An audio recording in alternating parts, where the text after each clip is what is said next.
இறை இயேசுவில் பிரியமானவர்களே, இன்று நாம் தியானிக்க நமக்கு கொடுக்கப்பட்ட நற்செய்தி புனித மார்க்கு எழுதிய நற்செய்தி அதிகாரம் 4 இறை திருவார்த்தைகள் 1-20 முடிய.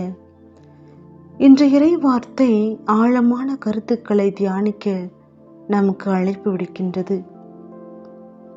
விதைப்பவர் உண்மையில் விதைப்பவர் கடவுள்.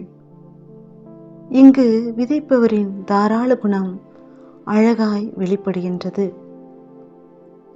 விதைப்பவர் இடங்களை பார்த்து பார்த்து விதைக்கவில்லை, மாறாக எல்லா இடங்களிலும் விதைகளை விதைக்கின்றார். அதுபோலவே கடவுள் நமது தகுதி பார்த்து நமக்கு அருளை வழங்குவது இல்லை, மாறாக அனைவருக்கும் அவரது அருளை தருகின்றார்.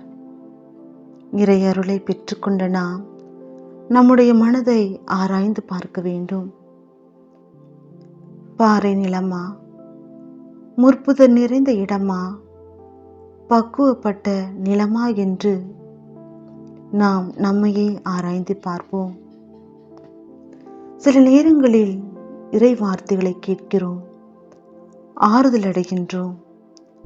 ஆனால் சோதனை வந்தவுடன் துணை வரும் இறைவனை மறந்து தனிமையில் வாடுகின்றோம். பாறை மீது விழுந்த விதை போல இன்னல் நெருக்கடியில் மீண்டு வர முயற்சிக்காது சில நேரம் முற்செடியில் விழுந்த விதையாய் மடிந்து போகின்றோம். இறை வார்த்தை அவைகள் அனைத்தும் இறைவன் நமக்கு கொடுத்த ஆசீர்வாதங்கள். தான் தேர்ந்து கொண்ட பிள்ளைகளுக்கு, தன்னை தேடி வரும் பிள்ளைகளுக்கு நான் உன்னோடு இருக்கிறேன் என்று ஒவ்வொரு நாளும் தன்னை வெளிப்படுத்திக் கொண்டே இருக்கின்றார். வாக்கு மாறா இறைவனின் உயிருள்ள வார்த்தையில் முழுமையாய் நம்பிக்கை வைப்போம்.